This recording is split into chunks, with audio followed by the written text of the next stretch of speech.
Porque, de repente, Abrão vira um militar. Da onde que Abrão era um guerreiro? De repente, a narrativa do capítulo 14, ela destoa das demais, porque Abrão deixa de ser, no capítulo 14, Abrão deixa de ser aquela figura passiva, e ele se torna um guerreiro, e vai e combate vários reis.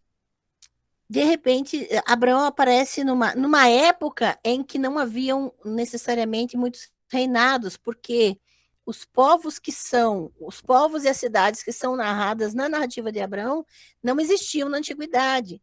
Muita da geografia descrita é da época persa, da época posterior.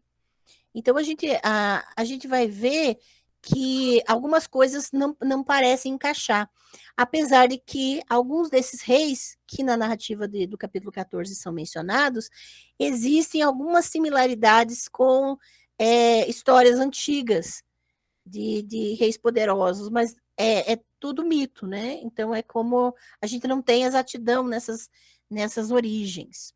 Então, o capítulo 14, ele realmente diverge dos demais, porque parece ser uma interpolação, ou seja, alguém inseriu esse trecho aí no meio da narrativa, para principalmente o trecho que a gente chama de perícope, né? Que é o trecho relacionado a Melquisedeque. Então, o começo do capítulo é Abraão, né, nesse contexto dos reis.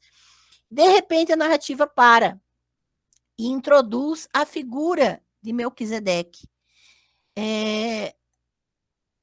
A partir do versículo 18, né? Se não me engano. Estamos no capítulo 14 de Gênesis. Vocês estão lendo lá?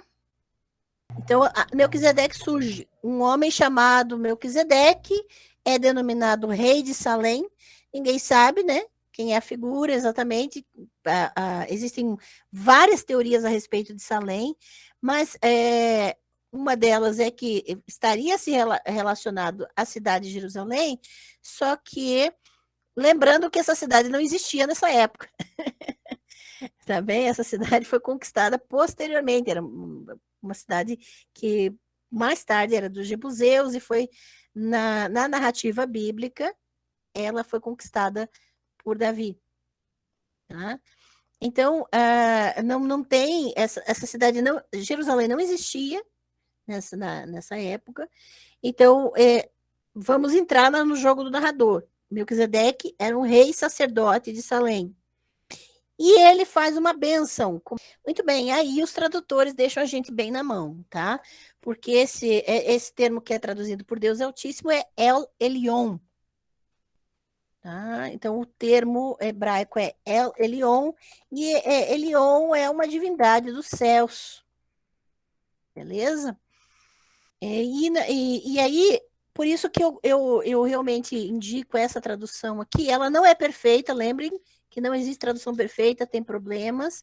Agora, essa nova Bíblia Pastoral, quando chega no nome das divindades, eles não traduzem, eles mantêm os nomes diferentes, para a gente saber que é outro nome que está ali, que não é a mesma divindade. Então, quando chega no 14, 19, está ali, ó. E abençoou Abraão, dizendo: seja Abraão abençoado por El Elyon, Criador do céu e da terra, e bendito seja El Elyon, que ele entregou nas mãos os inimigos. Então, aí nós sabemos que tem uma divindade distinta, não é Javé, beleza? E que a gente vai estudar nas duas últimas aulas do nosso curso. Veja, os tradutores, principalmente essas traduções que são de editoras confessionais, não são obrigados, né? Eu não tenho nem problema que eles não traduzem, que eles traduzem só para Deus, porque é uma divindade, então não tem problema traduzir para Deus, tudo bem? Só que o bom tradutor faz isso, bota uma nota de rodapé dizendo que tem um nome de uma divindade ali.